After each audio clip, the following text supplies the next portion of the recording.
Bonsoir Philippe Manière. Bonsoir Julien. Essayiste, entrepreneur, ancien directeur de l'Institut Montaigne notamment. Alors ce soir, mon cher Philippe, coup de gueule contre le grand n'importe quoi des impôts et de l'administration fiscale, avec d'abord un constat assez étonnant. Chaque année, l'État rembourse des milliards d'euros aux entreprises.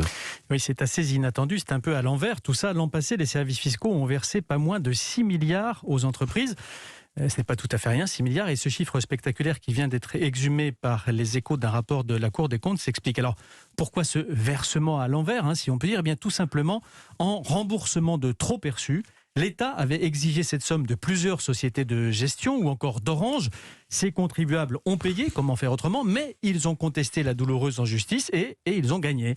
Bercy a donc dû s'exécuter et leur faire cet énorme chèque qui inclut d'ailleurs 1 milliard d'euros de pénalité de retard parce qu'en plus l'État ne voulait pas volontiers admettre sa défaite. Mais alors là, Philippe Manière, va falloir nous expliquer comment se produit une telle erreur. Parce que moi, ça m'arrive pas souvent que l'État me rembourse de l'argent. Moi non plus, hélas. Alors, il y a bien évidemment dans cette affaire l'appétit du percepteur. Vous connaissez l'état de nos finances publiques. Il faut faire rentrer l'argent.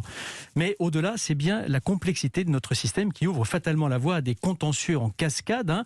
La première victime de cette complexité, c'est évidemment le contribuable. Et cela n'a d'ailleurs pas échappé aux juges. En 2006, pour la première fois, eh bien, le Conseil constitutionnel avait affirmé que les Français avaient droit à des textes compréhensibles en censurant justement un article de loi assez croquignolet.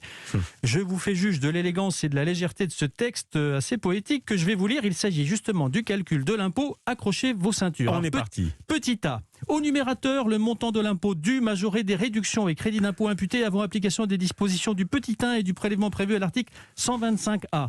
Petit b, au dénominateur, la somme algébrique des revenus catégoriels nets de frais professionnels soumis à l'impôt sur le revenu selon le barème défini à l'article 197, diminué du montant des déficits reportables sur le revenu global dans des conditions prévues au premier alinéa de l'article 156, de la fraction de contribution sociale généralisée mentionnée au 2 de l'article 154 quinquies, des sommes visées, bon, je vous la fais courte, ça continue comme ça, majoré des revenus taxés à un taux proportionnel et de ceux passibles du prélèvement mentionné à l'article 125A, fin de citation.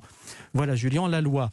En France, c'est trop souvent ça. Vous feriez un très bon agent des services fiscaux. Non mais plus sérieusement, c'est vrai Philippe tout ça? Ben oui, c'est vrai. Et là, ce n'est pas un cas isolé. Quand on regarde nos codes fourmillent de passages à peu près aussi indéchiffrables avec des dérogations, des exceptions, des exemptions qui soit se cumulent, soit au contraire se limitent les unes les autres. Tout ça en un joyeux bazar. Alors on sait depuis longtemps que cette complexité pose un réel problème démocratique. D'abord, parce que ça n'a plus aucun sens de dire, selon la formule, que nul n'est censé ignorer la loi quand elle est à ce point impénétrable. Ensuite, parce que seuls les contribuables qui ont les moyens de se payer le conseil d'un expert peuvent espérer s'en sortir, ce qui est foncièrement injuste.